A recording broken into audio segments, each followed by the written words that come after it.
Welcome to Spirit Switchboard. I'm your host, Carrie-Lynn Shellhorn, and you are listening to us live on the United Public Radio Network and the UFO Paranormal Radio Network, 105.3 in the Gulf Coast and 107.7 FM in New Orleans.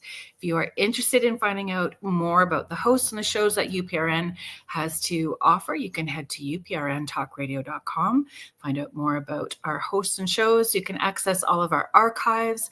We have all kinds of new shows that are starting. There is something for everyone. It's not just high strangeness and paranormal. So you are more than welcome to check that out. I am back. Last week we had a replay. I was out for the count. My October schedule was pretty overwhelming, and I was on the go, not doing very well with my self-care. So I kind of got knocked down, told to sit still, and we did the replay. So I hope that if you listened to the replay, you enjoyed the show last week. It was with the Connor sisters. It was a great chat. It was so much fun. I'm really looking forward to having them back on the show again. Yeah. And I know that we had to with Beneath the Hollow Moon too. Laura Lee Potvin, my co-host, so the host of the Angel Rock, and my dear friend. We have Beneath the Hollow Moon on Thursday evenings, and we did the replay on the Thursday too. She was so gracious with that. If you were hanging out with us last night, we did drop the little seed that we will probably be going live on Christmas Day and on New Year's Day. Lots of people, don't have plans on those days or at that time of day. So we will be hanging out, and you guys can hang out with us as well too. Hi, Michelle Plummer, Heidi Gohl. Thank you so much. I'm glad that you enjoyed the Connor segment. They are so funny. And it reminds me, like, that's kind of how that relationship is with my sister. It's just, it's so fun hanging out with them. Julie Dow, hello. It's nice to see you. Thank you for being here. Mish, I agree. Ashley and Misty are very funny and very gifted. Very gifted. So if you have not looked for their book, I would encourage you to. It's very good. And I know I can't remember which. I feel so bad. There was a third author with them, so Appalachian Conjuring and Granny Magic. So it was quite good. So I'm going to bring out my guest. I'm very excited to talk about his new book.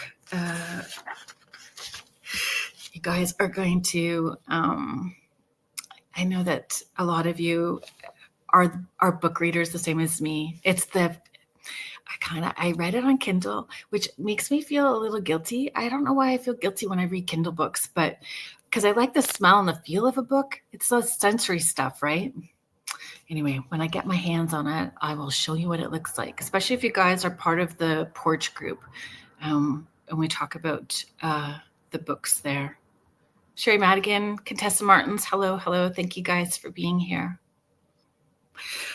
Dr. Scott Guerin is an award-winning, best-selling author, educator, and developmental psychologist whose work explores the mysteries of God, the universe, and our relationship with the divine.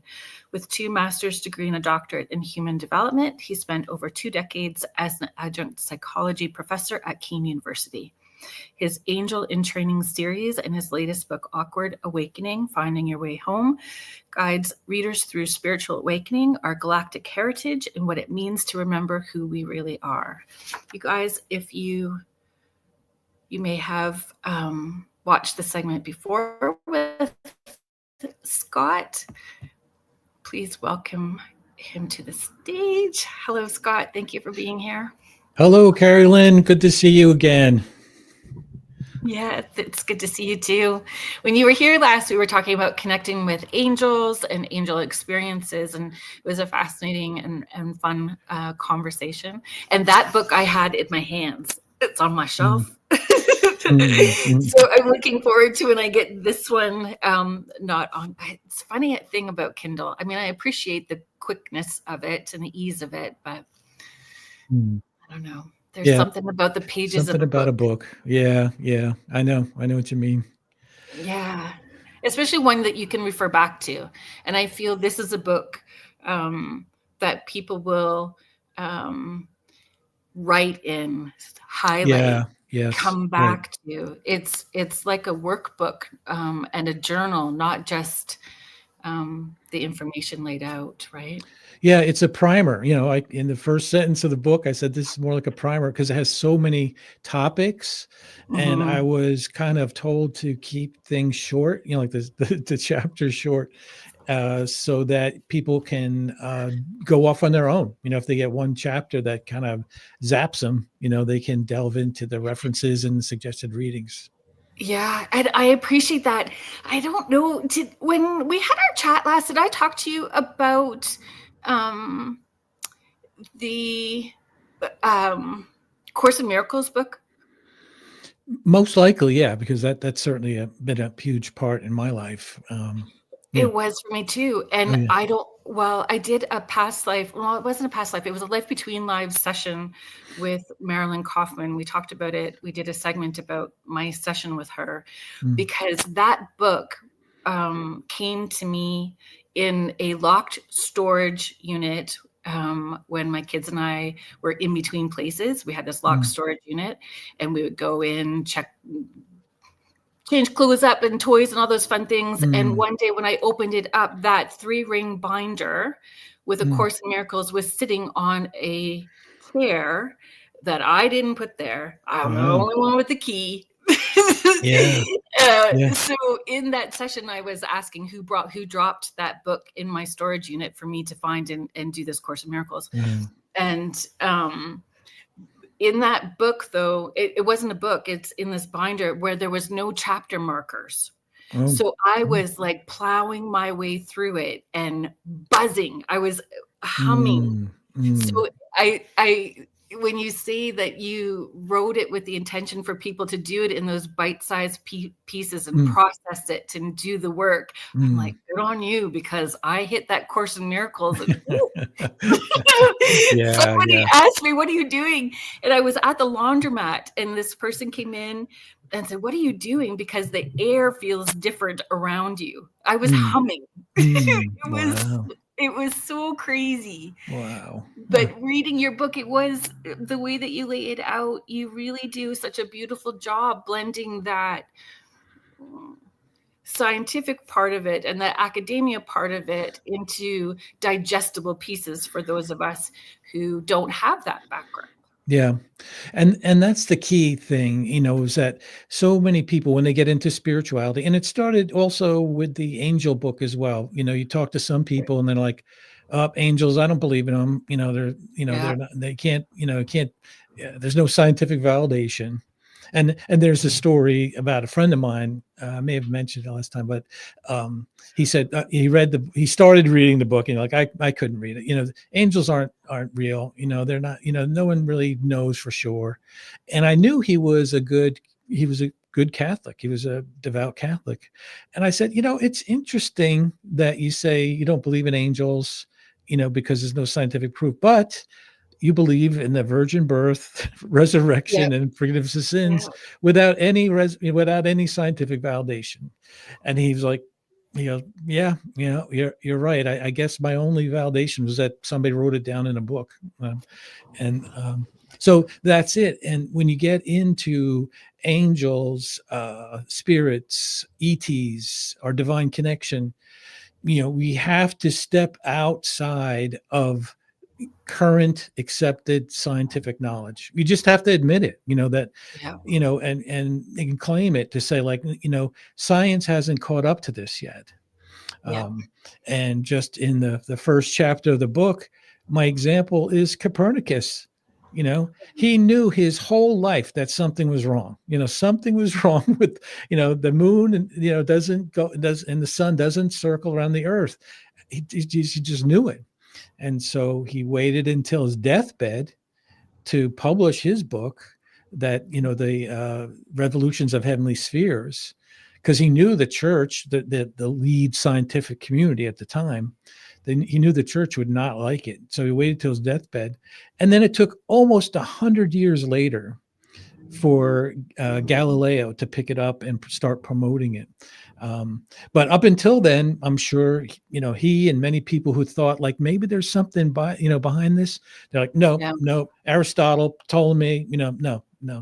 And so that's how it is now. And that's what the awkwardness is with what's going on now in the world and what's projected to happen in the future. It's much different, and it's going to take some adjustments. So how do you describe who you are and what you do beyond your official bio? Like, I had a really hard time using the term psychic because of the connotations that come to it and the perceived and projected opinions. It took me a long time before I would say psychic medium. And now my kids and I have made it such a joke, but serious at the same time. Psychic medium Carolyn Shellhorn. What do you think about that? So how do you, like with your friend and you are part of academia and in the scientific place as well too. So how do you describe you? Well, the safe I am statement is that I am a teacher, Right. and I have been for lifetimes, and I will be, for lifetimes beyond. It's just who I am.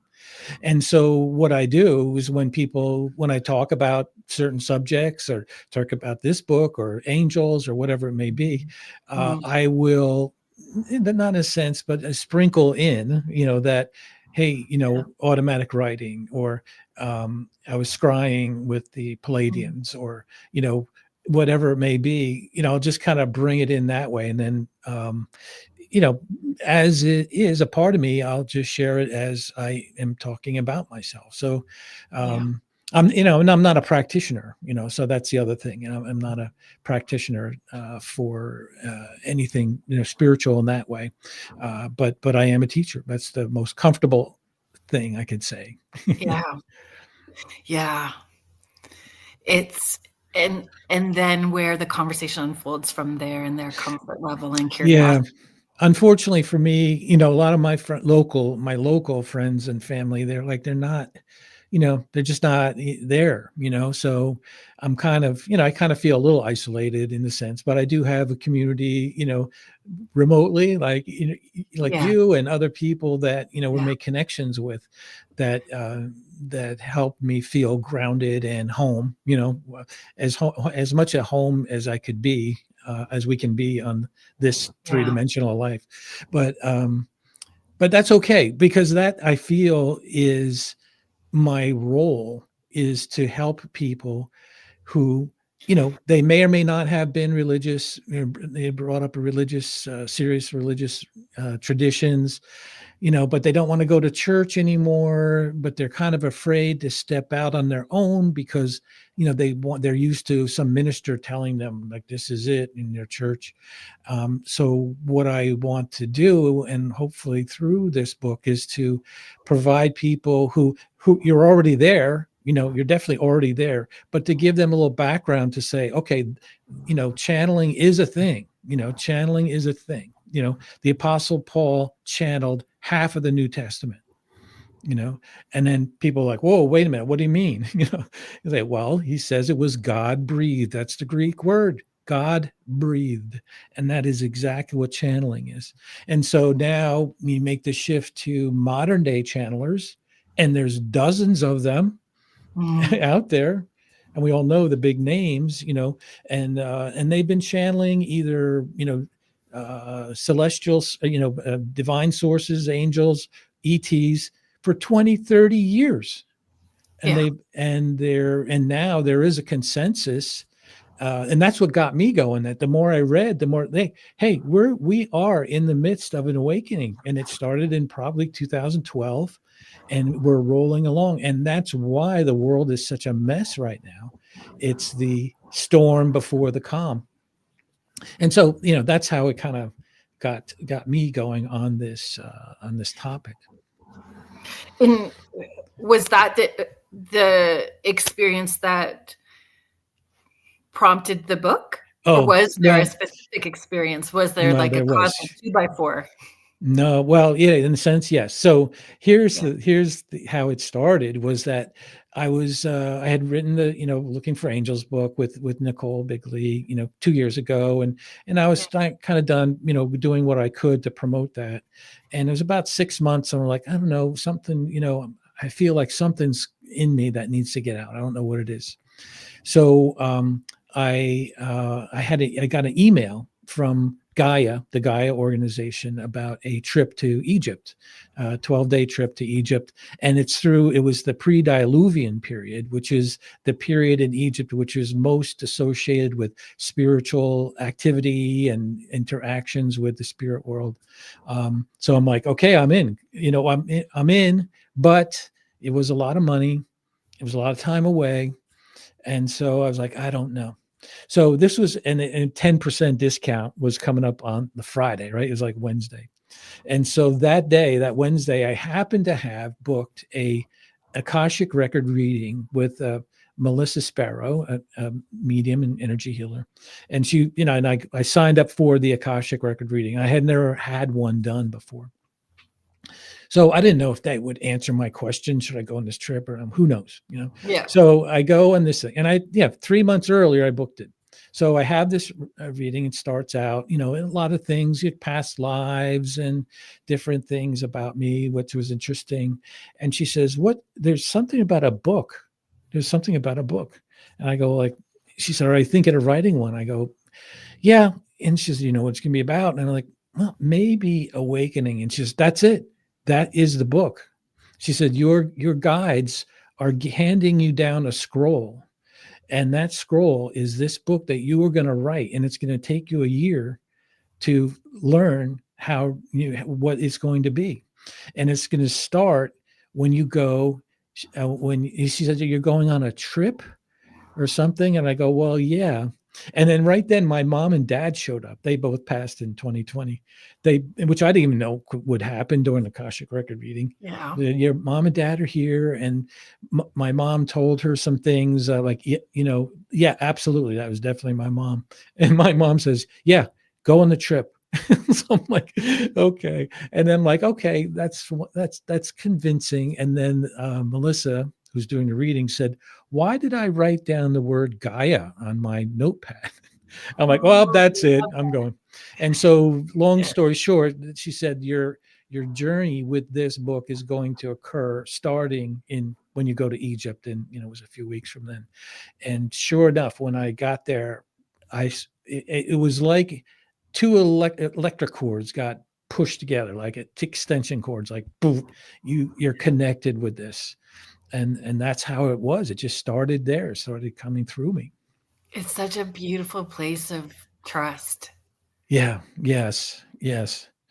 And so in the so the process was like, so in other writings I've done, I'd have some spurts of automatic writing, here and there, which probably many people had. You kind of blink out for a little bit, and then all of a sudden there's a half a page written, and you're Yeah. like, this is brilliant, who wrote this? And so Yeah. um and but this was more like, it was a little more not say heavy handed, but it was a little more the content was more given to me in longer than paragraphs. The proverbial 3 a.m, you could get like an idea, like, okay, that's a great idea, thank you. And then the other nights it would be like, I get an idea, and then a sentence, and then a paragraph, and then a section. And I'm like, oh no, because I knew what was going to happen. Like, I know I'm going to be up for a while, so I got to get my phone and write down notes, so that I could remember what it was. And And it's fast when it happens. Those plops yes, of information and yeah, ahas. It's fast. yeah. So that's the process of it, and it did take me a while to kind of not decipher, but decide how to present this stuff. It was like Barbara Handclough, who wrote the Palladian Agenda and the Alchemy of the Nine Dimensions. She got that all in a very quick download, and it took her like 2 years to unpack, especially the Palladian agenda. If you're familiar with the book, I mean, it is very, very dense and technical, and it took her a few years to do it. I'm like, yeah, this is something like that, where you're given something and then you got to take some time, effort, and guidance to kind of lay it out. So how did your background, like in human development, aid in that, like in how you would present that information? Yeah, the biggest thing was in, my academic career. I went to school for psychology, and I thought, like so many people, I'm going to be a therapist and I'm going to help millions of people. And as I got into it, like actually the second year, I was kind of like, yeah, I'm not really. I don't know. It wasn't doing it for me. I didn't think that it just wasn't a right fit for me. So I'm like, well, I'm in this now. What do I want to do? I'm like, why don't I just do what I want to do? Is like, because I was already had a spiritual path, a passionate spiritual path. Right. And so now it was like, okay, let's just do everything towards human development with a focus on spiritual development. And so that's when I dove into all the theories of human development and how people, humans grow and how they understand life and, concepts and awareness, all that stuff. And so, when I started around this time, I was thinking about awakening, what's happening. The biggest thing was noticing what was going on in the world. We have major changes in, and certainly in the U.S. government, a lot in and around the world, a lot of upheaval. And then and I'm not a big a big astrologist, or I don't follow astrology like rigorously, but Mhm. once the idea of Pluto entering Aquarius came up and what happens and what's supposed to happen during that time, I'm like, that could be interesting, a 20-year span. And I'm like, well, let me just see like what happened the last time. Yeah. So the last time Pluto entered Aquarius, American Revolution, French Revolution, Industrial Revolution, right? And I'm like, okay, all right, could be coincidence. Well, what happened the time before that? Well, that was the Protestant Reformation. Copernicus wrote his book then. And then you go one other time. And so it does seem Yeah. to be, for the skeptic, like, okay, that's a little bit more than coincidence, every 20 years. Right? Yeah. And then I'm like, well, what else is going on here? And then I learned about the yugas. I don't know, it's one of those things, you're listening to a podcast or, a presentation, and the discussion is about the yugas, right? That, you're familiar with the yugas? The Mm. solar cycles. Okay, so here's the thing. It's very interesting. So, as we know, the Earth is spinning, right? And it's on a tilt, so we experience the summer and winter. But just like a top that's slowing down, it wobbles, right? The Earth is wobbling. So if you take say a beam of light and shoot it up straight up into the night sky from the North Pole, way out there in space, the wobble of the Earth will make a circle, right? And it changes 1 degree every 72 years. And Mm. so the ancient Hindus knew about this, and they divided the wobble, and so it was every 25,000 years it would make a full circle. So they divided that wobble into 4 segments called yugas. And so we have the first yuga, and we're coming in. We have been in the second yuga called the Kali Yuga for the last 8,000 years or so. And so what's associated with coming out of what's associated with the first 2 yugas are a winter, a fall and winter kind of dormant time, Right. and the next 2 yugas are spring and summer. And the characteristic of coming out of the Kali Yuga is a lot of tumultuous times, uncertainty, That's a lot of, Cali. yes, coming out. And then coming out of that into the Satya Yuga, you have a lot of turmoil, a lot of corruption that's being exposed, a lot of things happen during these times. And then after that is a time of great expansion, the golden age, supposedly for another 14,000 years. And so we're right in that center. Then I stumbled upon the Mayan calendar. Yeah, it ended in 2012, but it didn't go away. It just reset. And when it reset, it's known for spiritual awakening, these types of things. So, and then you just start looking and talking to people, psychics and astrologers, and everyone's pointing to the same thing, Yeah. that this is a time. It's so And funny that you said that about astrology, because I was kind of the same. And then I had a little bit of guilt about that too. I was kind of poo-poo on the mm, astrology, right? And I'm like, how can I say that I'm a psychic medium and I'm connecting this way, but I don't want to be open to astrology? So mm, then I found my friend, Joni Templeton Skinner, and she's a forensic astrologer, and she's brilliant, and I love her, and she has taught me so much. And she said the same thing. She said the way that all of the outer planets were shifting and changing, and the way that everything was happening, she said, is biblical. It is mm, unprecedented. It mm. is blowing even the astrologists' minds that Yes, yes. they don't know how to predict what exactly is going to come, because some of the way that these have lined up have never lined up in a way for them to research back in history. Oh, right. Okay. Yeah, I see what you're saying. Yeah, she's like, it's incredible what's happening. So Mm, I I I'm with you. These little mm. golden nuggets that Yeah. are there for us to access is exciting and thrilling, and all the more reason for us to have that place of center and groundedness that we can come back to when it is chaotic around Mm, us, mm. and Yeah. that center of home within us. So I loved when you initially emailed, um, saying that the book was coming out and you'd like to be back on. I did a little hurrah in my chair that you called it Awkward Awakening, and it wasn't something a little more polished. It Oh, was yeah. it Yeah. was so truthful, and I was just Okay.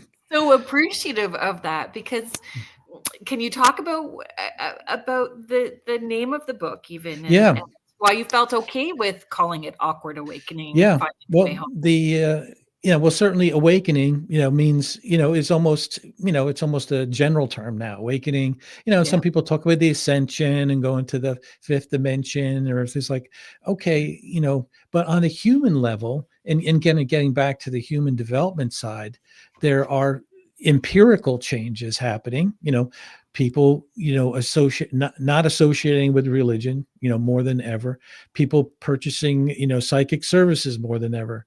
And then the kicker for me was when I stumbled upon, Yeah. some work about the people meditating on the world in the world, and that is rising significantly in the United States. It's like tripled since in 19 in 2017 or so. And so to me, that's when things start to have a little more tangible bite to it, that that more people meditating could change the global frequency of the earth, and could be doing something that way. And so and on the human development side, okay, we have the yugas, we have the astrology, we have trends, but what does it mean for the individual? And that is some people say along with this is a thinning of the veil, like the separation between physical and spiritual is getting very, very is closer. So people are coming into and becoming aware of the synchronicities, and and maybe their dreams are becoming different now, and they're looking for something maybe a little stronger than they were before, about who we really are. Yeah. We've been taught through all our major religions, that if you dig deep, there is a oneness message in all the religions, but I believe the teaching side of the religion is of separation. Mhm. God's up there, we're here. Some denominations and religions say that we're worthless worms and we're no good, and no. Fear. What's Fear-based. yeah, fear-based, huge. It works. And that we're moving out of that. People are maybe drawn to taking the step out to say, maybe I'm more connected with the divine than I thought before. Yeah. And that's what I try and stipulate or describe, is that yes, exactly, we are divine. We are a part of the divine Yeah. source, the all that is. This is a temporary physical world we're living in, and we can through different ways, we can pierce the veil and experience that. And even through meditation, we could do that. And that's when we start grasping and walking into our power, not Yeah. the egotistical power, but Mhm. our divine, who we are. And so Exactly. that is the awakening. And, if you bring it up too early for people who really aren't, into it, it doesn't go well. No, no, it does not. Yeah. It does not go well. And where was I going to go with this? When we're talking about, oh my goodness, the veil. Mm. I personally feel that there is no veil right now.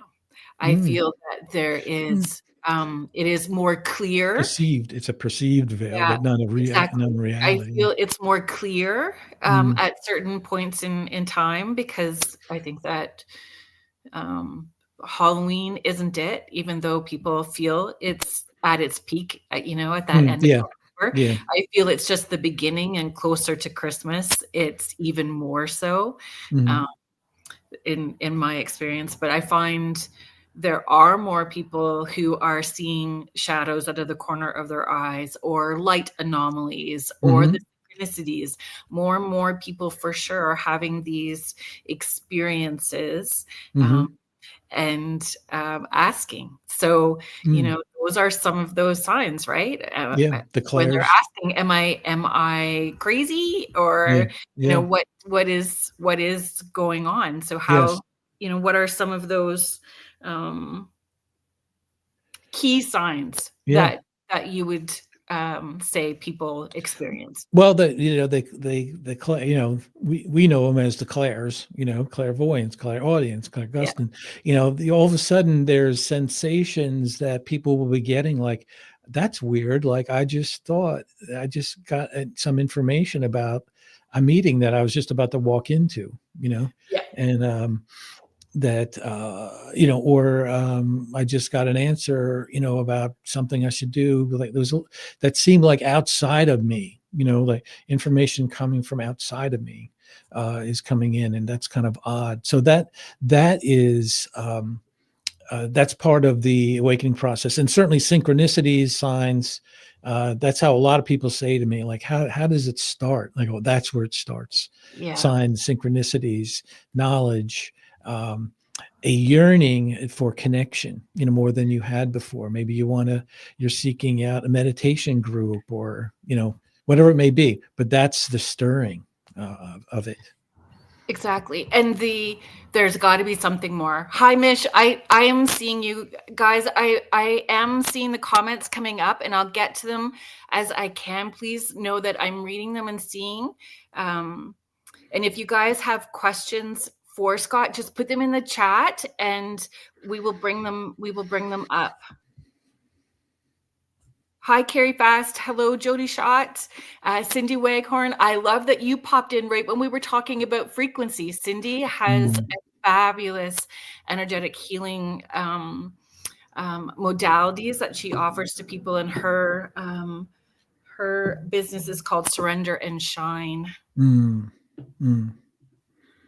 It's beautiful.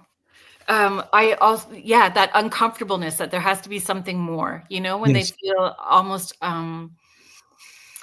claustrophobic in their own skin and don't Mm. know why. Hmm. There's that awkwardness, right? Yeah.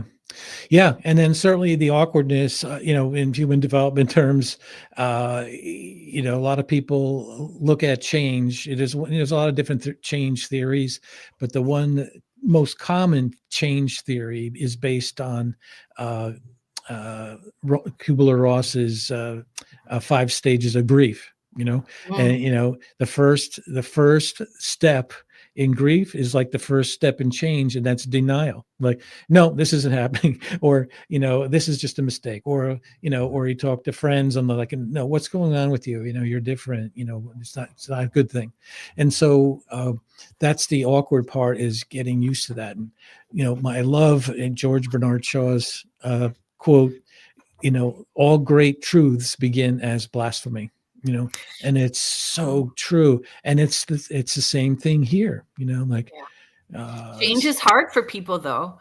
Yes. And there's usually one person in a family that's considered the black sheep, that is the poker and pushes the boundaries. And but change is hard for people. So that's the big thing, is it's awkward. And also,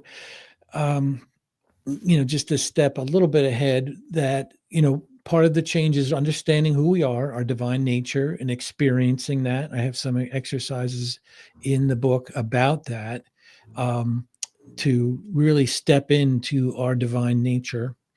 And then when that happens, that is when the global frequency of the earth changes. Not that everybody on the planet has to be of one mind, but that enough of the planet's frequency has to change where our extraterrestrial neighbors are going to say, like, yep, that's it, you've got that. So now we're going to have the what a lot of people call the first contact, but it's really a misnomer, because ETs have been with us for centuries and thousands of years.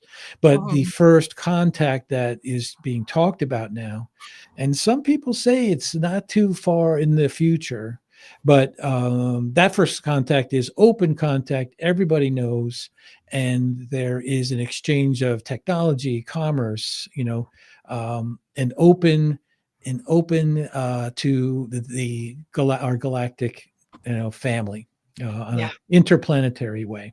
And so that's the second part of the awkwardness, is that even the mention of ET, like we were talking before the show, even the mention of ET is off-putting. But people like us can help normalize that by saying, like, okay, our first experience with something very different than anything we've seen is fear. Once we get over that, then that's when things are going to happen. Yeah. Synchronicity is how things play out. As you are starting to talk about our ETs, Tia Bean, hello. Miss Tina, thank you so much for being here. So she's saying good evening, loving the show. So Tina Beckham was on not that long ago. She did a soul planning session with me, and we talked about soul planning. And Tina, we were talking before we started the show, Scott and I, we were talking about Azria, and I was sharing, I had Azria Beckham on, and we talked about our cosmic lineage within our family structure. And that was a huge step for both my mom and my niece. My niece, if she used to cry, literally start to cry if you would talk about ETs. She was so scared, and it was that fear-based, media-produced narrative that she had in her head, right? That it was going to be scary, or all those things. That she agreed to step into allowing Azria to do that for us was huge. Azria will be coming back on to talk more about that, but there is this really push on people's comfort zones and boundaries to step into that. More people are starting to, but you can see where that has been challenging for people to move from. We can talk about angels, we can talk about spirit guides, we can talk about our loved ones in spirit, but if you say that I have an alien guide, I'm tapping it. They're like, nope, not having it. But I know that I did, my first connection with an ET guide happened when, oh my gosh, 20 years ago, just over 20 years ago. And Mm, they showed me, my oldest is in the autism spectrum. And so I was doing a lot of alternative healing modalities with him. And this guide came in showing me his DNA structure, but with mm, another DNA structure layered over top of it, and mm, talking about different communication with oh, him mm, and frequencies. mm, And I don't know, he's done really well, but that guide is the one that helped me a lot in understanding how to support my son. mm. Yeah, he's on a different communication frequency or processing 100%. somehow. Yeah. Yeah, yeah. And then once we Mm, figured it out, it was super helpful. mm, mm. So helpful. Wow. Um, yeah. So yeah, I, like I said, shared before, when I had offered the connecting with your off-world guides or your otherworldly guides, it was really fascinating to watch the responses with people in their comfort zones and like, Mhm. nope, not ready for that. Yeah. Not Yeah, I ready. mean, some people say, like, "How does your friends and family deal with this?" I go, "Well, I they lost me with the angels." Like, they're not even the angels, nah. But do you not Intuitives, feel? no. I feel that we're all spread out. I really resonate with those moments of isolation, but I feel that we're all waking, those of us, right, that are on Yeah, this path and who are teachers and mentors and guides, we're meant to um, hold that light in these places to mirror yes, out for everyone else, and for us to be able to connect long distance in the ways that we do, to fill our cup up when we're needing that, yeah. with one another is there. And I two, and it was about me, but it's not about me, but just two brief conversations I had. One with it was a good friend of mine, and I was telling him about what I was writing while I was writing the book. And I was saying, I'm going to do a deep dive in ETs and kind of ET 101, what's going on. He goes, well, are they all bad? And I'm like, no. I go, you're watching too many movies and TVs. And that's the problem. yeah, Part of it, but there, and I told him a little bit about it, that we all, we all we all have a celestial, heritage, yeah, and they've been around. And he goes, you know what? I never thought about, uh, that ETs are a good thing and they've been around. And so thank you. It was like just a little conversation like that, and a very yeah. similar one with my backyard neighbor. He said, well, I never really thought about that. I'm going to check this out. Yeah. Yeah. Yeah. Cindy is asking a question. Do you think seraphim angels may be our light being guides or alien? I guess because I'm studying them, they appeared less human form. Yeah, yeah. Seraphims are really. Some people put seraphims in a different category than angels, mainly because and this is in the sacred text, compartment, that angels are messengers. They're here to do a thing. Here to give a service, provide help. Where seraphims were a place of protection and guardian, and they weren't necessarily in that. But this is just a fun fact, almost, that seraphims are a different type of spirit beings. And Right. then, and then some people say alien, and then we have to really think about words. Some people say interdimensional. Do you know any interdimensionals? I'm like, well, angels are interdimensional. We are interdimensional. If you think about, so whether seraphims are extraterrestrial, like I don't know how, I don't know how to answer that. Are there seraphims in other planets? Do they appear there?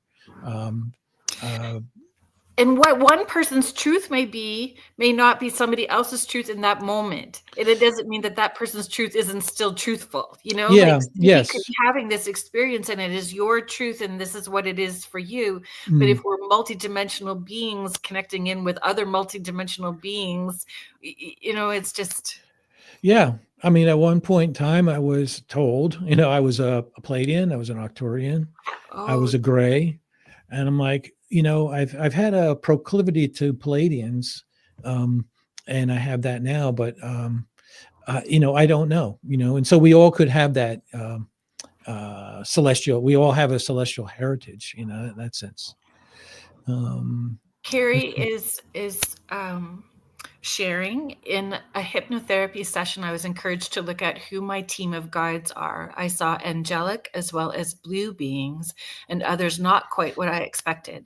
I am told the blue beings were Arcturian. Arcturian, yeah, it could very well be, Carrie, that your spirit team, in the sense your spirit team, if you broaden that out from angelic, to past loved ones to include ETs, absolutely that could happen.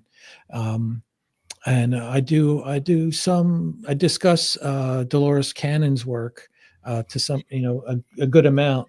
And in those hypnotherapy sessions where she started working with people who were abducted, then all of a sudden it flipped to her communicating with the ETs through that. Yeah. And then she wrote, for 40 years, dozens of books about this.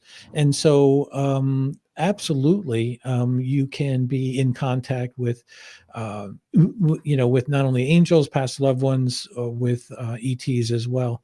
And I think even in these types of sessions, intuitive sessions, ETs are maybe going to start coming up more and more because we're starting to be open to Yes. their energies coming in and being aware and like, oh, who's that being over in the corner there? Yes. So It's happening. It's yeah. happening for me. Like, I noticed that Yes. Personally, and I've also noticed in investigations or even in the seances that I've had, if we are using the spirit box, which is what that was originally meant for, was connecting or trying to connect with ETs, that we are having what sounds like ET coming like ETs coming through, like the sounds that are coming through are not like English or another language that we would understand, like German or something like that. It is definitely ET sounding, where we're all kind of going, what the heck? And for me, and then I guess it's the way I kind of process these things, but the energy feels different.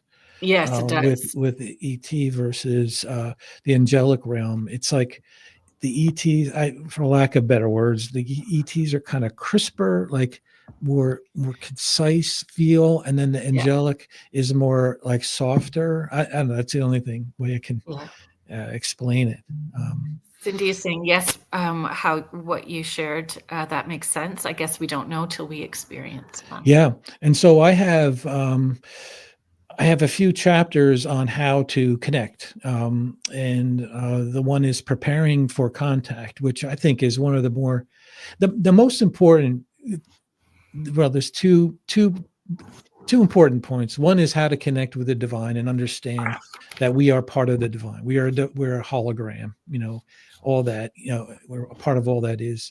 And the second part is that we can connect with our extraterrestrial neighbors. And so I have a pretty detailed chapter on how to prepare for contact.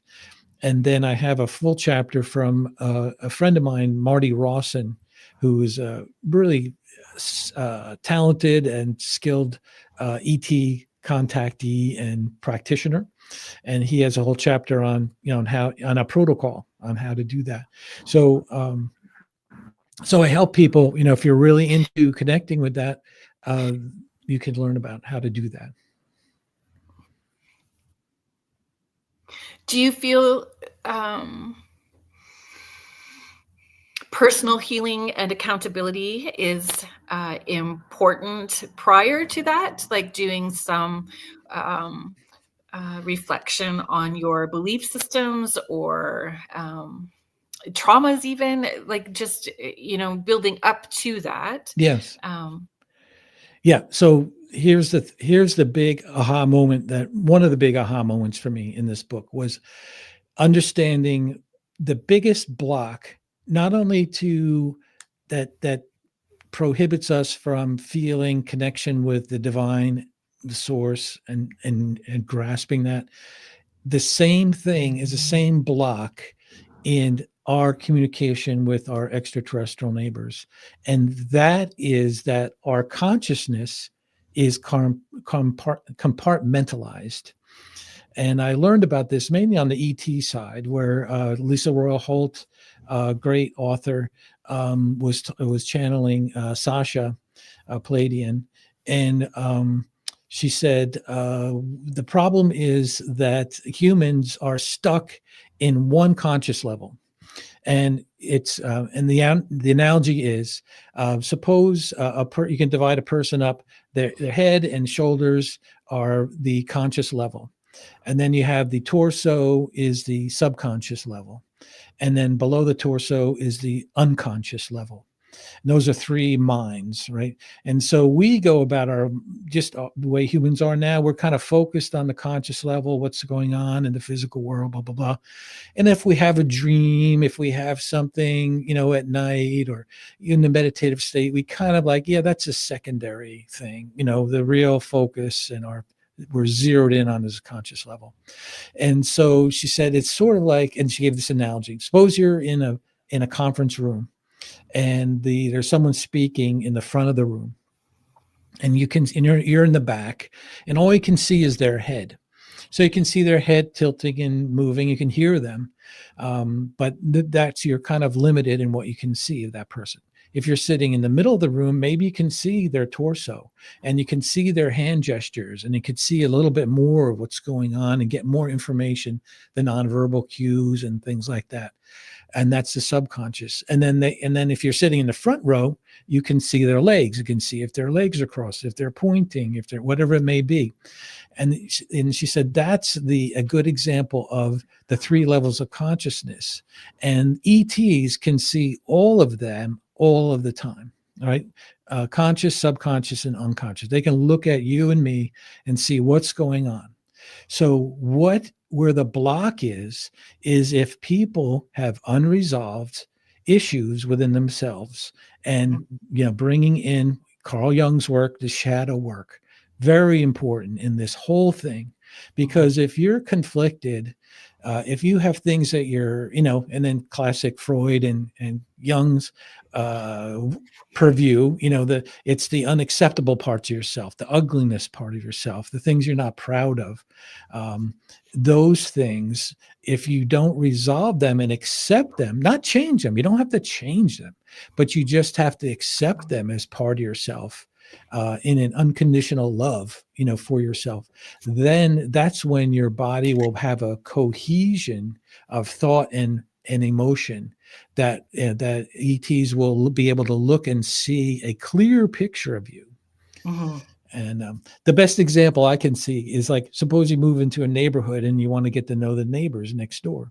But every night, there's parties, there's arguments, there's things going on in the house that it just seems like total chaos. You're not going to go over with a cake and say, hey, let's have some dessert together, because the house is not in order. And so the key thing with both are in our divine connection and both in our ET connection. The biggest first step we can take is to claim and accept ourselves as who we are, and clear that out. And really understanding who we are, why we are, and where it comes from. Forgiving ourselves. I don't know where I just read this. One way to do that is to picture yourself in a mirror, standing in front of a mirror, but picture a very bad and ugly reflection of yourself. And when you're doing that, you come closer, look into your eyes, and connect with your heart, and then reach out and pull the ugly part of you together. And so that's a point, self-love, self-acceptance. That's one way to do it. And so to me, we can't underestimate the power of that. And so I have well, go ahead. I was just going to say that our thoughts, words, and actions all have to be in alignment. Like our higher self, knows if we're not telling or living a full truth, and our body will react. Our body Mm. also knows if we are not telling a full truth. So when we're talking about being in alignment, it's our thoughts, words, deeds, and actions Yeah. all need to be in that same frequency. Yeah. And I wonder, I mean, it's interesting you say that because I know that it's not like, okay, if I have a secret addiction or something that no one knows about, and that's my shadow, I don't have to be cured of that. I don't have to cure Yeah, it, but I have to embrace that. And I guess would yeah, you say that that's how we align our frequencies up is just by yeah, accepting it, even though it's yeah, not great behavior, you know. yeah. And I always encourage people to say like that. Uh, I'm in the process of loving myself wholly Mm, and completely. And then you're yeah, following it up by taking the actions to work on the things that are needing to be worked on, right? Because yeah, then it's a truthful statement and you're not telling yourself a lie, yeah, yeah. you know? But that's a big thing because and I say in the book that doing the shadow work isn't like, okay, take 15 minutes and write down the things that you're not happy with about yourself, and then you Oh, go like, oh, okay, yeah, that I'm afraid of heights, I had whatever, some sort of addiction early on, and then go on from there. No, it's much more deeper than that, and mhm. that's what Sasha said is the key to people's fear of the unknown and fear of the ETs. It goes back to your shadow self, that the fears buried deep inside you, even in the unconscious level. Unconscious means you have nothing, you have no idea where that came from. No, But once you free that up, then you will be able to, you have a better relationship or better experience when you yeah, meet or see, a gray or a reptilian or, you know, anything different than a yeah. modern day human. When I'm doing healing work, I always ask for it to go past, present, future, alternate Mm, realities, alternate yeah. dimensions, in all directions of time, space, and Yes. dimension, because I just want to make sure that I'm getting it, even if I'm unaware of where it may be coming from. Transmuted Yes. back into love, and thank you very much. Yeah. It's like Yeah. it Yeah. just to make sure that I'm doing that work on multi levels as well too. Mm.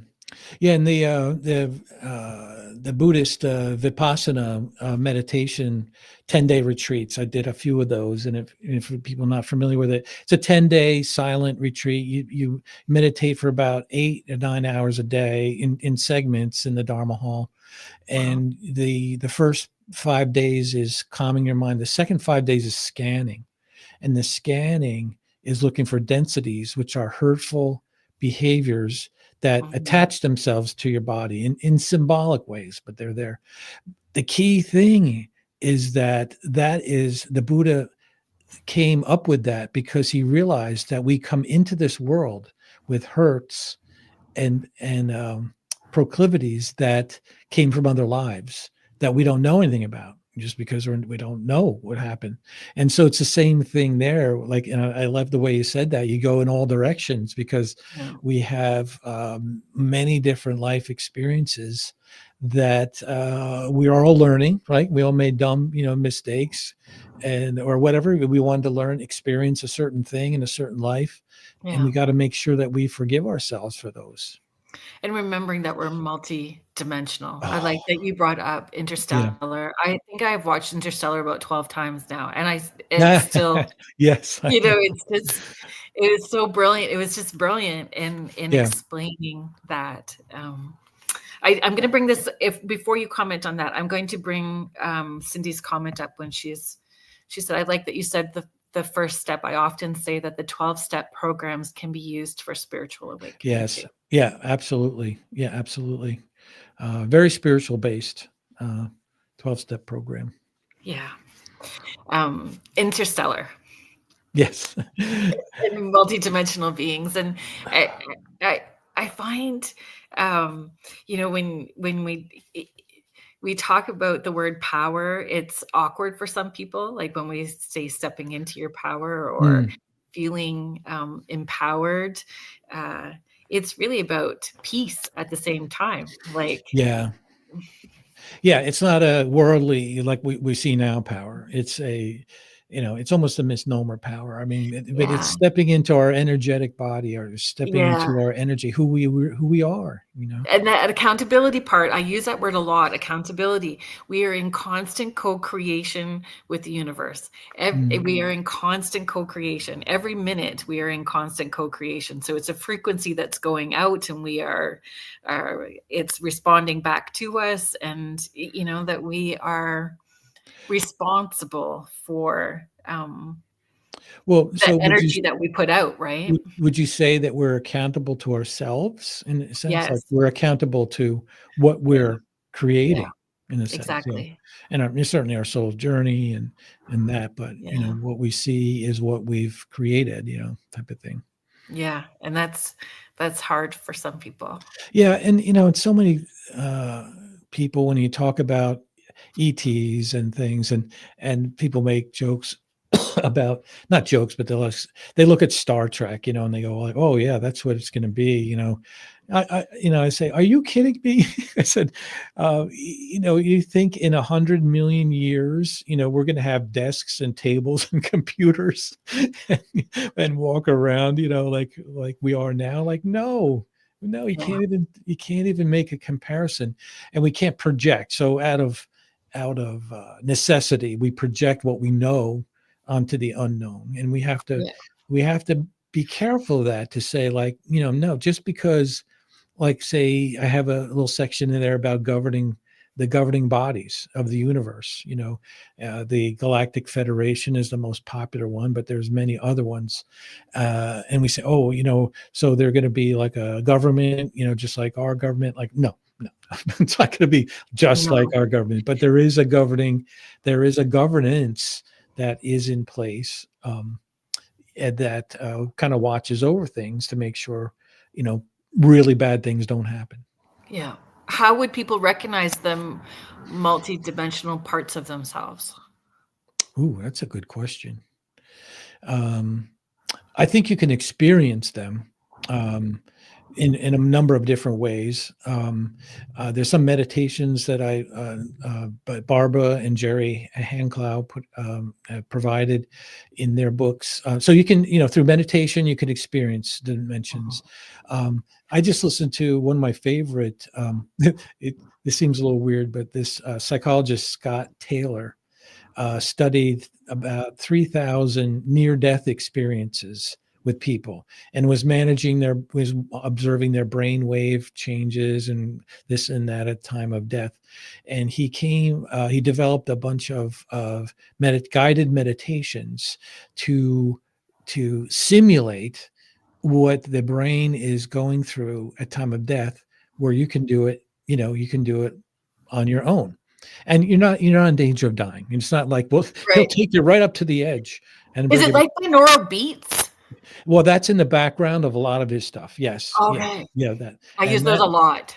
Yes, there's soundtracks of that you can listen to, but in his guided meditations, he'll take you through. Um, this one today was meeting your spirit guide and your guides. And the way he does it, he has you relax, but then has you, I can't give it all the details here, but he has you moving outside of your body and Hmm. going to a place, someplace else, to meet Yeah. a comfortable place that you can meet with your gods.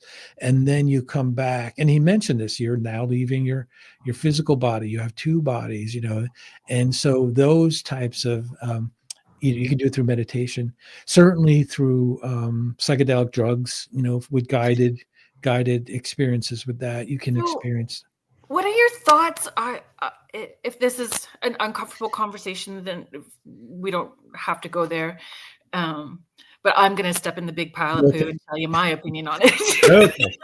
Let's go. I'm It's ready. I'm ready. well, because I met someone, and they shared that they have done ayahuasca, and it was like over 40 times. It was like an incredible amount.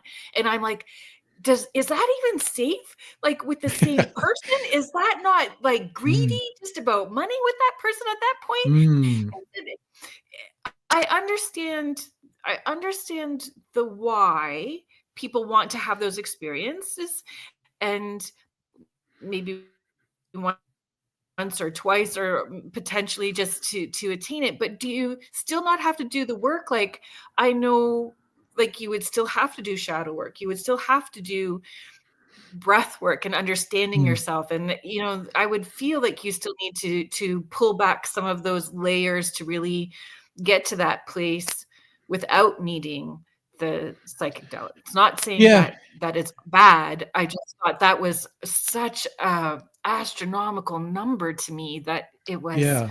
still avoiding doing the work. Well, Is that my judgy? Maybe it's first, judgy on my part and not understanding, but yeah, it'd be anyway, that interesting was if you could dig a little deeper into that person, like why they did that. yeah, But outside of that, we still could have the proclivity to escape and want to be not here. You know. so I get that. In Yeah. one session that I had, um, they, my team, other person's team, when they were showing me the loved ones that were crossed over, I went to this place where I was seeing their loved one sort of wrapped in gauze and they were floating, and what I perceive as angels were singing, and there was colors I can't Mm, describe, the language I can't describe, and it was the most unconditional love I have ever felt. mm, So when I came back from that experience back into the moment to say, we're going to try again in a couple of months and we're going to see if your loved one's out of the healing spot, we're mm, just going to, I was in a funk for a mm. few days after because that was home feeling Yes. Yes. until it clicked that, I can get to that home feeling in other ways as well too. And Yes. then once I did that, then I was good. But I did have a pretty awful couple of days where, I just wanted that home feeling, and here Well, was too uncomfortable. Well, I mean, frankly, too, some people could have an addiction, personality. Like, I want to get out of here, so I'll do drugs, I'll do this, I'll do that, I'll do ayahuasca, I'll do whatever. But I say we can't, and we could experience that even with the angelic Mhm. stories that many times I've heard where the most impactful ones that impressed me was when a person, hears something downstairs at night. They go down, they don't see a figure, they don't see a winged person, but they just see an orb, a glowing light. And when they look at it for 15 seconds or so, they get unconditional love, like overpowering love. Yeah, And that's all they got out of it. And then, that there was nothing more. And that changed their lives, it just is. that It's experience. life altering. So who wouldn't want that unless, and many of the near death experiences, which I go into, talk about people like they want to stay, but they're Yeah. told, no, this isn't your time. You have to go back. Yeah. One story I have in there was a friend of mine and his fiance or his girlfriend were both, they would do ayahuasca, not all the time. They would do that and some other hallucinogenic drugs in a spiritual type of setting. Yeah. And so he was so in love with her. He was going to propose to her. So he got the ring and he hid it in his apartment, right, for the right time. And this one weekend, they decided to do an ayahuasca session. And they would take turns, like one would do it and the other would monitor, and then, so it was his turn to take his trip. And he had this, the typical, very high. I've never had it. I've never done it, but, very high, very spiritual beings. And then the spiritual beings started talking with him saying, you can come with us or you can go back, it's up to you. You decide what you want to do. And he Yeah. said it was so overwhelming, so powerful. Like he was tempted, but he loved his wife and his girlfriend, and he wanted to propose to her. And he knew that if he said yes, I'll go with you, that would mean he would die that night. not that that's what he meant. So he like, no, I can't die tonight. I have to go back. So he comes back into his body, or semi-consciously, but still under the influence of the drug. And he's trying to talk to his wife or his girlfriend about, he wanted to give her something, but he can't say it. So he knows where the ring is. So he's trying to crawl to the other room. He's collapsing on the floor because he's still like out of it. And he finds the ring, crawls back, his girlfriend saying, "What is wrong with you? What's going on?" And then he proposed in a very broken, slurry English, like, "Will you marry me?" And so I said, "You have an ayahuasca engagement that you'll remember forever." That's funny. But yeah, I mean, who would turn away, Yeah. unless you got some kind of message like, no, you've got to be here. And we also have to think about, you've probably run across this, and listeners, where spirits and guides will say, like, we envious of you. Like, you can walk around, you can go and buy clothes, you can go and watch a sunset, you can have dinner with a lover, that's what you have in the physical world, and so every now and then I remind myself, like, we have to enjoy this, even though it sucks at times. Yeah, we could enjoy this, because who knows when we'll be incarnated again in a 3D world. Oh, I don't want to be. And thank you. Nope. And it's anyway, I don't want to. Thank you, Carrie, for reminding me about the station ID. So if you are just listening to us now, thank you so much for being here. You are listening to Spirit Switchboard, and I'm your host, Carrie Lynn Shellhorn, and you are listening to us live on the United Public Radio Network and the UFO Paranormal Radio Network, 105.3 in the Gulf Coast and 107.7 FM in beautiful New Orleans. If you are interested in checking out more of what UPRN has to offer, you can head to uprntalkradio.com to find out more about the hosts and shows. There's always new shows coming on. Ron Moorhead just signed up and has his show here on the network on Monday nights, which is very exciting. And so today's guest is Scott Guerin, and we're talking about his latest book, Awkward Awakening, Finding Your Way Home. So thank you for being here. Yeah. So where were we going to go next? I know what I think maybe the next step would be is what things do you do to stay grounded? Because, when I find when people are really waking up or stepping into that, they are information seekers. They are gathering information in so many different sources and ways, and they just get on this big path. So what steps do you use to stay grounded? Or would you suggest for people to stay grounded on this path? Well, I think, whatever sensation that you're into, reading, going for a walk. For me, it's music. It's meditated music. Sometimes I have a couple chants, Sanskrit chants by certain artists that, in there like 5 minutes, I may have it on a loop all day, Me too. just whatever. And so that's helpful. And I listen to videos, and I'm a big fan of Gaia and the organization Gaia and all the videos they have.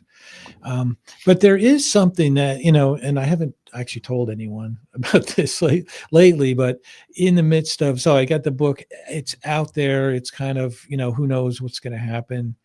And it's all about the message and reaching people than the book. But, I kind of been like, what's the next step? And I get this, and I just read something about it that said cocooning, that a typical part of awakening is a cocooning, where you kind of withdraw and you stop all external, like all the external things that used to do it for you, like isn't doing it. And it's not a bad thing, but it's teaching you to dig deeper, than you were. So the yearnings that you had to grow, and you go to the usual places, usual people, this and that, meditations, whatever it may be, that's not doing it. That means you're going to go through a growth period, and that don't be concerned. Just kind of, go with it. And so I kind of feel like I'm in that now. And certainly sessions like this is great for me. It's just very lively, and thank you so much for keeping this platform up and going and so lively. It's a wonderful thing, but through, I think that's the one thing is in the awakening process, there is that type of thing, and then there is a real letting go. There's a letting go of things that you've been doing, like if you're, your family or your partner, like, well, wait a minute, why you want to go to whatever, a retreat, or why do you want to go to a ET sighting group function, whatever it may be. You have to, Yeah. if it depends on how supportive they are, but at the same time, you have to, there's change involved with awakening. So that's And the surrendering. yes. And it's that was something that I wanted to talk about. I just want to bring up a couple of things. Mish is let's see if I can bring it up. We are Yes, yes, blessed. we can't forget that. We can't forget that. We are blessed to be here. Yeah. And thinking all paths lead to the same place. Yeah. Yes. It's true too. And Darlene, I want to bring this up. So funny, you've been on my thoughts last couple of days too. So I'm just going to share.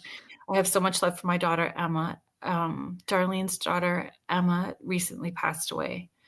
That I'm bursting. I'm not sure what to do with it. I almost feel like I'm going crazy, but I won't. I'll keep on going with this incredible love. I just keep wondering what she's doing and where she is right now. All I know is that love for self, that's hard, and for each other is what it's all about. With Emma, Emma was and is so easy to love. As I type this and hearing both of you, maybe this is not what you're discussing right now, learning. So, Darlene, I hold so much love for you and your family in my heart, and grief can be a very hard, not a block, Hard but it thing. can disconnect us a little bit. And so you need to be very patient with yourself in this time period. And Yeah. And if you're led to, reach out and connect with her, now, I mean, she didn't go anywhere. no, She's just another, in a sense, frequency away. another frequency. And so when you're ready, some people, it might take a little time, but when you're ready, maybe seek out a medium, that can help you connect and know. A friend of mine had her brother died, and she missed him so much, loved him so much and missed him. And I go, are you interested in connecting with him? And she said, yeah. And I gave her a name of a really good medium. And I said, did you call the medium? Like after a couple of weeks, she's like, no, I don't want to bother him. I'm like, what do you mean bother him? You're not going to, this is a whole different world here. And I'm sure they want to make connections as well. They may have to learn how to connect. Well, this is it. And Darlene, I'm sure that she's with Dick, and Dick will give her the ins and outs. And I don't know, Darlene, if you remember when we connected and Dick called you guys on his cell phone, and he'd been gone. I don't know for how long he'd been gone at that point. And he called the cell phone, and it came up with him calling. Wow. So I know that Emma will do the same, because her love was fierce. Was fierce. So I'm here for you anytime. Yes. You're surrounded by people and beings who love you, including her. Yeah, for sure.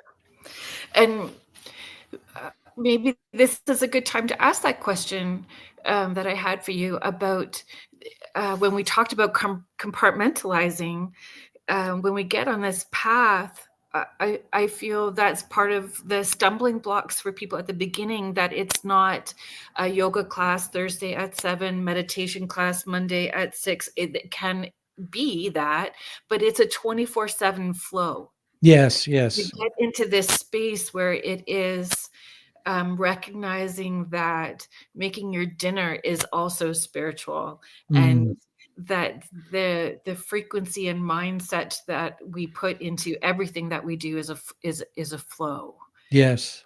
Yeah, and it's a kind of a weird term, but being aware that you're aware can be a freeing thing. And what it kind of means is that if once you practice it and you can start realizing that what we're seeing and feeling and doing right now is one thing, but there's an us in a sense that's one step behind that, and that's our eternal soul, our being that is that we can tap into at times.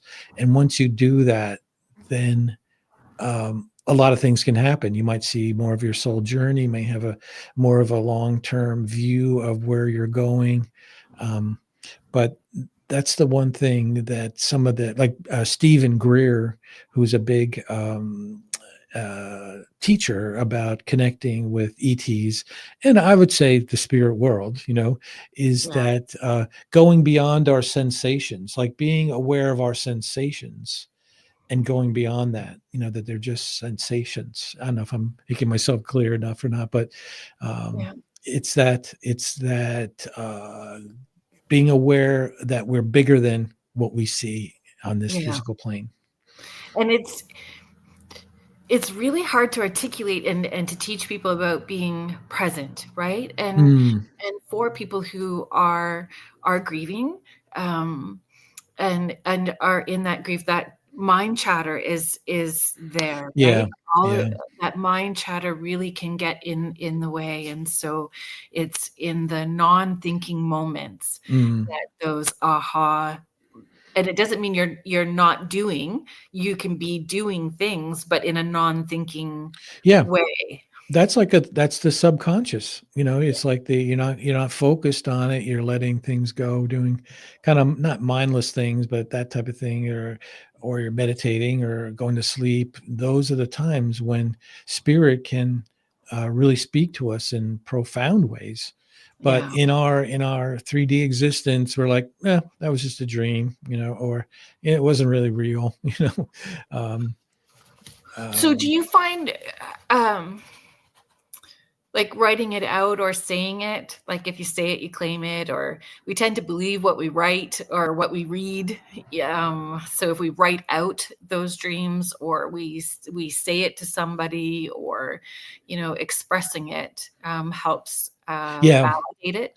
Yeah, yeah, sharing it with other people, "Hey, I had a dream," that people that get you, certainly writing. My, my connection with the Palladians is writing, and it's just one-sided writing, like, they just write through me, and I don't get to ask any questions. They just write it out for me, That's and amazing, eh?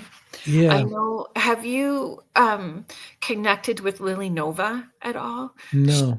She had an amazing experience, I think, in 2020, and she started channeling ETs and having this contact experiences.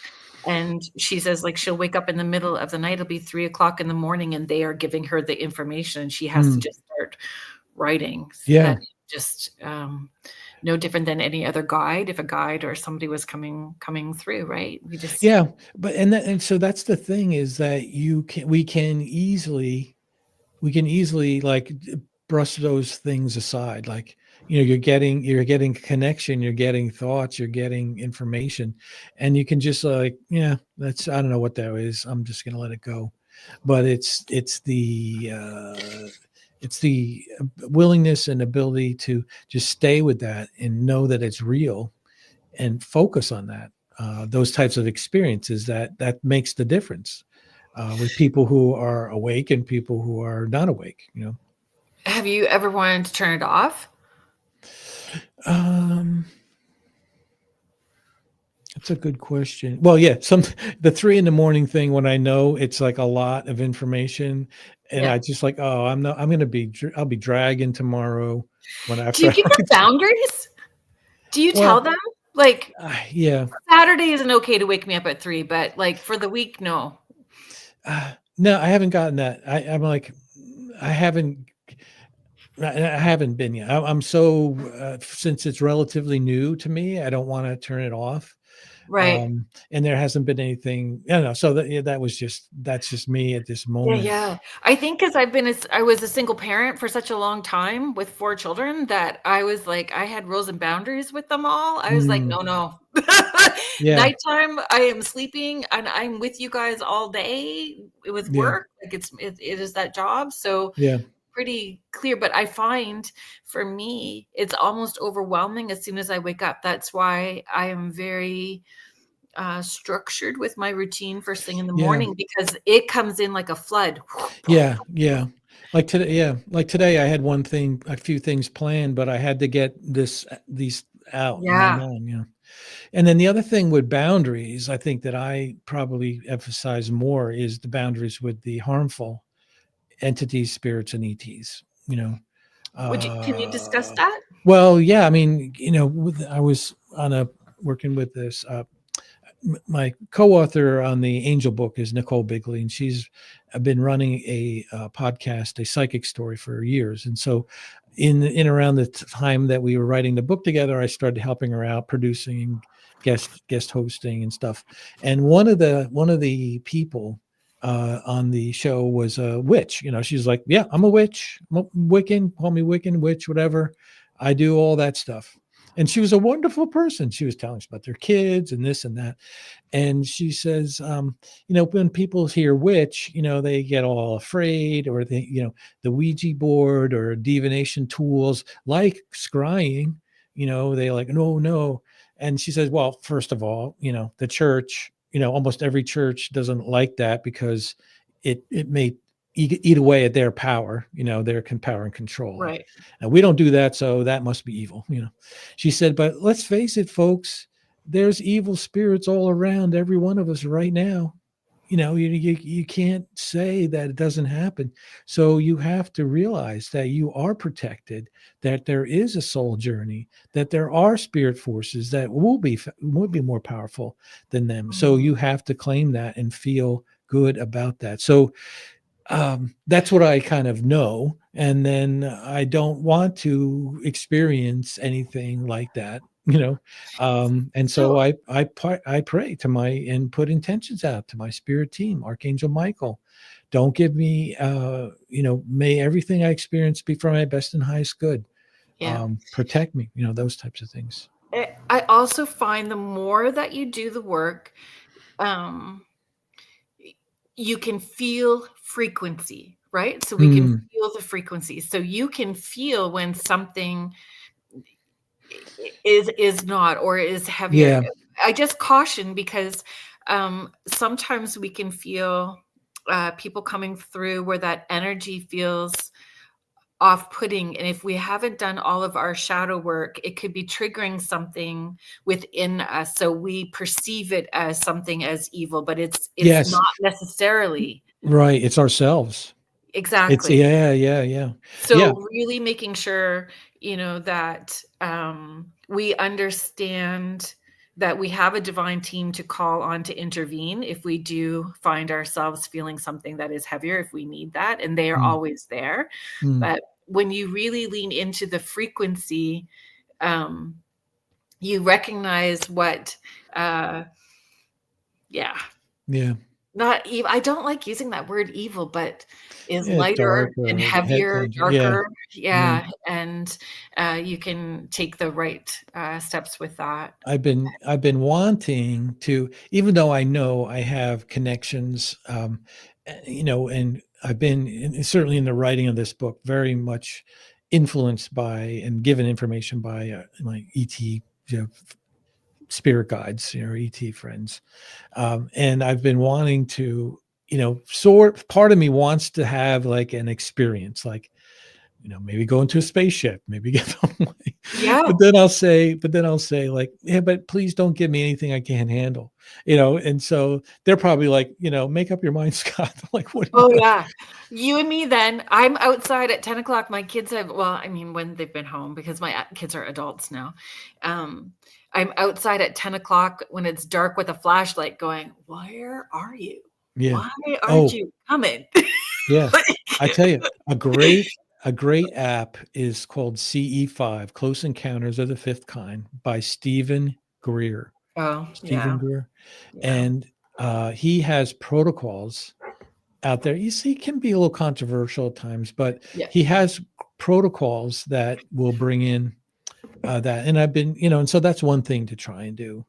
But I don't know, if I woke up and saw anything that's, over 8 foot tall in my bedroom, I think I'm going to freak out. I don't know if I can handle it. So that guy that helped me before was huge. Yeah. Well, yeah, I guess, it's Huge. it's all the situation too, But that frequency felt good. Yeah. Um, Yes. Right. Right. That's probably the biggest thing. yeah. Oh, yeah. I think I want to double check the name of this book to make sure that I'm doing it correctly. Yeah, Chris Bledsoe. Did you read? Oh, I've heard that name. Yeah. Yeah, so Yeah. UFO of God. Yeah. So I cried when I read his book, and then I read it 2 more times right away, because there was so much that resonated for me in this. It was interesting because it was a life-altering experience for sure when I started awakening. So when you do your awakening, you're having an awakening, you can have another awakening and Yes. remembering once you reach to a different level, which was Yes. with the ET stuff for me. Okay. And reading Good that, point. That's a great point. It's not a one and done thing. no, it's not. It is not a one and Yeah. done. Yeah. But with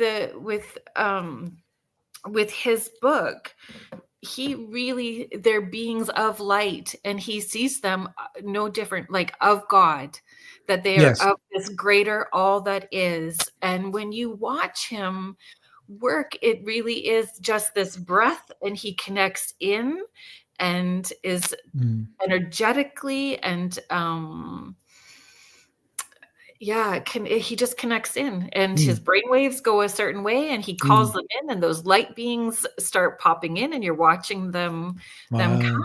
And so then it's like, maybe I haven't done the work enough. So I feel that's my journey that I'm currently on, is in that meditative space, instead of trying so hard, Right. pushing against it, creating my own block in trying so hard. I need to surrender and just see what happens in the surrendering. Yeah. I mean, some authors say the key component of awakening is forgetting everything that we know and just going back, releasing and going back. It's true. And then once you have that information, you can't go backwards. Right. You can't unlearn it. You can't unlearn it. You cannot unlearn it. And we interact with people differently as well too. Like there's peace. You don't allow, like, there's still hiccups in the day. There's still things that throw us off kilter, but we don't sit in that uncomfortableness for a long time, because we have the tools to maneuver through it with more peace. Yeah. Does that make sense? Yeah. The contributing author, Marty Rawson, was saying that, he says, Earth is the emotional university for the universe. And and I think he said, like, we can, I don't know if he meant progress or evolve hundreds of lifetimes in one lifetime on Earth, because of our experiences here, the density, the separation. We evolve so much, we mature so much faster than hundreds of lifetimes, not incarnated, not on Earth, Yeah. So what's one small practical homecoming step someone can take tonight after the show to move them one step closer to that authentic self, or in their awakening? Well, to me, is setting time, try a new meditation, guided meditation, maybe do a different type of meditation, to me, that it's all about the meditation, getting your mind out of this 3-dimensional world and out of where you are, and expanding that. So any type of meditation, or maybe push it a little bit more in a different experience, a different type, different person, to Yeah. get you, out of your own mind, into another. I think that's like the easiest thing to do, because we can all, there's thousands of things we can look up online for free and do that. So yeah, start with that, and putting the intention out that I want to, I want to awaken more. I want to meet my spirit, whatever it may be. And then having that meditation time to kind Yeah. of get the ball rolling, It really is a place of stating that you're ready, Yes, yes, yes. that Um, you're uncomfortable enough to make changes. yeah, I mean, the free will, like from every aspect I've heard from many people I've talked to, free will is a thing. We have guardian angels, powerful guardian angels that will not interfere in our lives until we ask them. Yeah. Or archangels, guardian angels supposedly can do that because they know our soul's journey, but archangels, seraphim, whatever, spirit beings, that they're waiting for us to ask.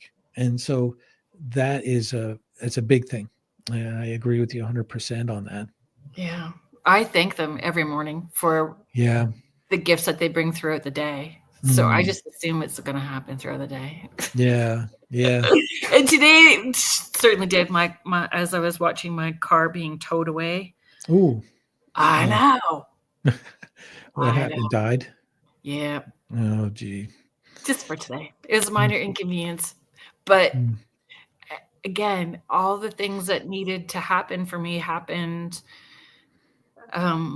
after I stopped holding my breath, right? So I was holding my breath through that whole process. Oh, yeah. Once I started breathing fully again, breath is so important, folks. So when you hold your breath, it like closes that door, and, Yes. Yeah. and we can't make that connection. So it's breath, and that's why the meditation is so powerful, because it slows our breathing. We have full breaths, and it just opens us up, right? So once I surrendered. I just wanted to have a fun question. One spiritual cliche that you would happily, or what's one spiritual cliche that you would happily retire forever if you could? Well, and mainly because it's overused. It's like we're eternal beings living a temporary physical life. I mean, it's so true. I mean, there's a lot to it, but um, you hear it a lot. But I think it's like we're done. Like we get it. Okay, we get it. Yeah. Let's just own it and go on from there. Our eternal selves are more real than our physical world. Is there so I know that you said that you've connected with the Pleiadians. Is there somebody else in spirit, historical or spiritual, that you have always wanted to connect with through meditation and haven't yet? It's like Or wanted to and have had the connection? Well, the one thing for me, not an ET, it was Jesus. I mean, I went through the conservative Christian church and just left angry and disgusted that I was duped by, claims of unconditional love that were conditional. Right. And for many years, I'm like, I don't want anything to do with it, even though I loved the stories about Jesus and whatever. And in Egypt, I was able to connect with Jesus again. Oh, And amazing. that's been, and I want to kind of relearn the many parables and the teachings and outside of the biblical books, teachings of Jesus, because he was a very, incredible figure and being that was on our planet for, a number of times, and still is in many ways, Christ consciousness. So Yeah. I'd like to delve deeper into that with him. And he's part of my spirit team and this and that, but I would like to delve back again, into that. I had a fabulous interaction with him, and it was all about forgiveness. It was, and it personal forgiveness, like forgiveness of self. It was powerful. It's very Mm, powerful and moving for me. yeah. Yeah. On the ET side, yeah, I'd like to, I don't have a specific, and it might be an ego thing, but there's so many people out there that have a specific,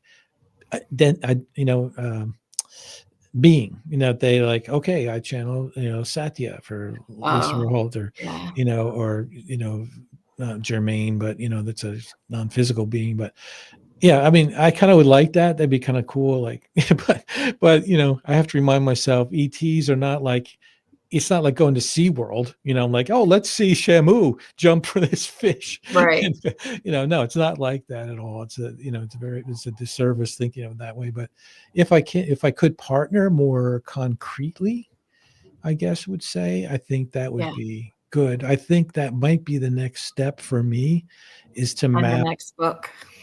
Maybe because I was told that there would be, but I think what's needed now is like, okay, awakening, new earth, new, who knows? Maybe there'll be no more governments, like, what is this going to look like? There's a group of people that I think in Arizona, they're actually building a huge, a, like a convention area type of thing, so that when ETs come, we can set up places to meet and talk about how to address the world's issues and knowledge exchange. Well, there's a group of people doing that. I don't know if it's, I don't know, that's all I heard about them doing that. But I Interesting. think is what's on the other side of this storm. All right, Yeah. we know that current governments are going to be abolished, but how are we going to operate in this new earth? And certainly our ET neighbors who have done this dozens of times over and seen many Yeah. planets do just exactly what we're doing now. So they'll be ready to help, And guide. but they'll need humans to help with that. Where can, just be mindful of our time. So Mhm. where can people listen to you talk, find your offerings? Yeah, the best place is my website, angelandtraining.org. I'll start doing some speaking engagements next year. They can look for them there, but you'll have there. You can find the books there. There is a special for the ebook version of Awkward Awakening, $2.99 till December 6th, if you're interested, and audiobook as well. But yeah, I mean, that's the best place to find out what I'll be up to next, and Yeah. be welcome, has to contact me. So if you have any thoughts, ideas, want to connect, feel free to email me, and we can get a conversation going. And folks, it really is, I feel,